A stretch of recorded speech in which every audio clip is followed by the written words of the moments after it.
What if I told you that WWE has already made the decision, that the match has essentially been chosen, and that the superstar set to step into that ring with Brock Lesnar at WrestleMania 42 in Las Vegas is someone who could change the entire trajectory of this company? And what if I also told you that WWE is deliberately keeping you in the dark? Yeah, that's what's happening right now. And by the end of this video, you're going to understand exactly why and exactly who we believe is walking down that ramp to answer the beast. Welcome to WrestleScope. Strap in, because this one's going to make your blood boil. Let's set the scene. February 23rd, State Farm Arena, Atlanta, Georgia. The crowd is electric, and then that music hits. Paul Heyman walks out first, microphone in hand, wearing that smile that only means one thing. And then the beast appears. Brock Lesnar is back. Now, let's be clear about what happened next, because WWE has been doing everything in their power to make you think this is all perfectly planned. Heyman gets on the mic and issues an open challenge for WrestleMania 42. Grand statement, dramatic music, big crowd reaction. But here's what they're not telling you. According to the Wrestling Observer's Dave Meltzer, Brock Lesnar was originally supposed to face LA Knight at WrestleMania 42. That was the plan. That feud was reportedly being developed. LA Knight, the guy the crowd has been going absolutely nuclear for, was supposed to get the biggest match of his career. And WWE scrapped it. They changed direction. And as of this week, as of right now, there is reportedly no locked-in opponent, no confirmed storyline, no set direction. According to WrestleVotes, WWE Creative may have literally sent Lesnar out to Atlanta with a go out there and issue an open challenge as a placeholder while they figure out what they're actually doing. Let that sink in. WrestleMania is 7 weeks away, and WWE doesn't have a finalized match for one of the biggest names in the history of this industry. You should be furious, and honestly, so am I.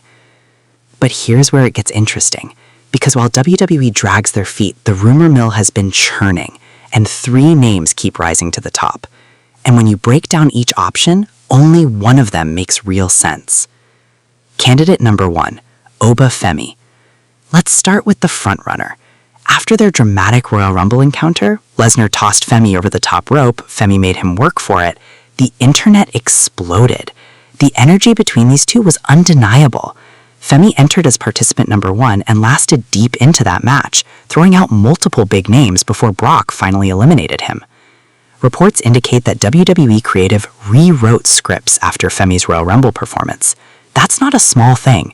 When Triple H's team starts moving chess pieces around because of one performance, that tells you everything. Femi has the size, 6'4", nearly 300 pounds of absolute monster. He has the presence.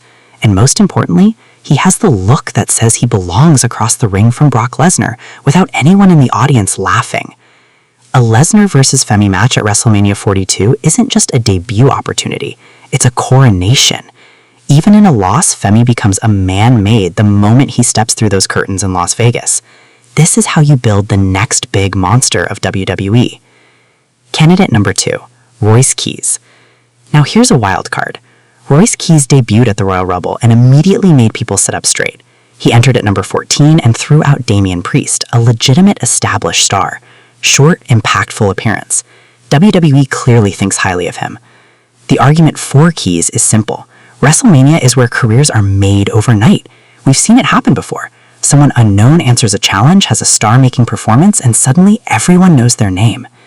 Keys has the power, the athletic frame, and the element of surprise. Nobody would see this coming, and sometimes the best WrestleMania moments are the ones nobody predicted. The argument against him is just as simple. He hasn't had a television match yet. No storyline, no established connection to Lesnar. Building any kind of meaningful feud in 7 weeks with a guy most of the audience doesn't know is a significant risk, even for a promotion as skilled at short-term storytelling as WWE. Candidate number 3, Joe Hendry. And then's the name that Vince Russo, the former WWE head writer who's seen more WrestleMania builds than almost anyone alive, floated just this week. Joe Hendry. Think about this. Last year, Hendry shocked everyone by walking down the ramp at WrestleMania to answer Randy Orton's open challenge. The crowd went absolutely unhinged. The moment was viral.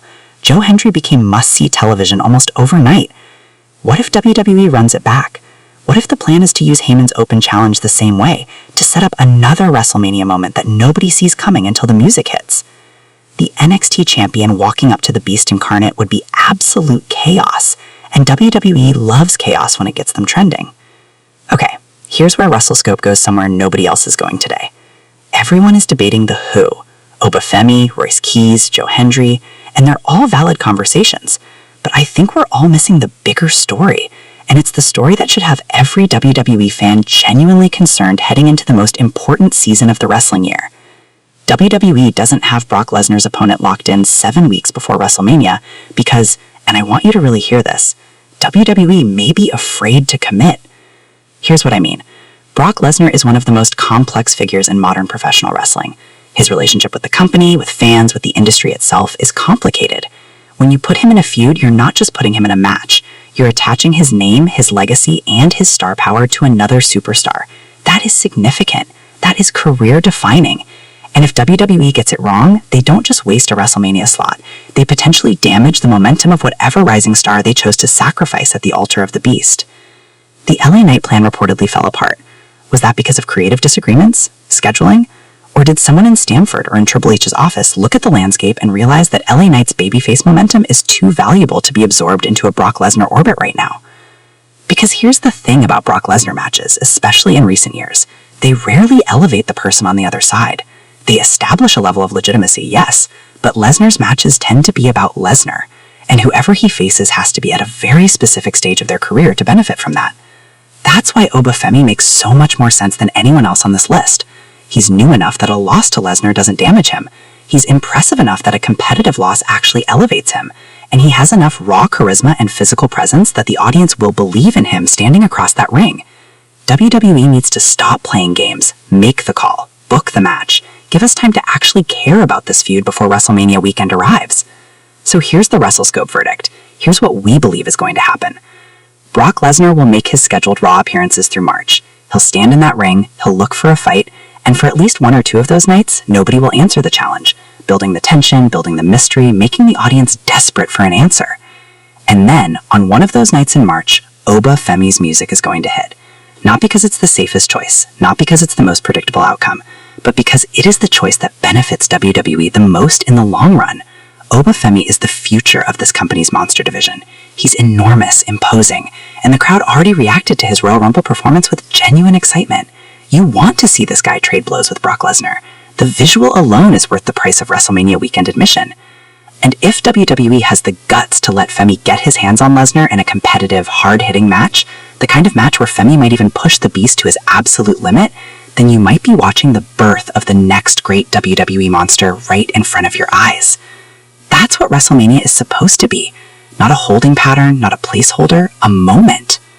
Now, is there still a chance WWE swerves everyone and goes with Joe Hendry's viral magic? Absolutely. Could Royce Keys emerge as the surprise answer to the challenge and steal an entire WrestleMania weekend? It's not impossible, and I'd be lying if I said a small part of me doesn't want to see the chaos that comes with a completely unexpected answer. But right now, tonight, with everything we know, Obafemi is the call, and WWE needs to make it fast. Look, here's the bottom line. WrestleMania 42 in Las Vegas has the potential to be one of the greatest WrestleMania weekends in history. CM Punk versus Roman Reigns for the World Heavyweight Championship, Liv Morgan versus Stephanie Vacker, Drew McIntyre defending against whoever survives the Elimination Chamber, and WWE needs to be part of that legacy, not an afterthought, not a question mark, a main event level story that makes people feel something before the pyro even goes off in the arena. WWE, make the call. The Beast is waiting, and so are we. Now, I want to hear from you. Drop your pick in the comments right now. Who do you want to see answer Brock Lesnar's open challenge at WrestleMania 42? Obafemi, Joe Hendry, Royce Keys, or is there someone else we're completely sleeping on? Tell me, let's talk about it. That comment section is your ring. Step into it. And if you're new here, WrestleScope is where wrestling fans come for real talk, real analysis, and real passion for this business we all love. If this video gave you something, if it made you think, if it made you fired up, smash that like button right now. It genuinely helps us reach more fans just like you. Subscribe to WrestleScope so you don't miss a single update on the road to WrestleMania 42. We are going to be covering every twist, every turn, every last-minute swerve between now and Las Vegas. And trust me, with WWE's creative team currently in what reports are calling a panic, there will be more twists before this is over. Share this video with every wrestling fan you know who's been talking about this. Let's blow the comments up. Let's make some noise. I'm your host, this is WrestleScope, and we'll see you at WrestleMania.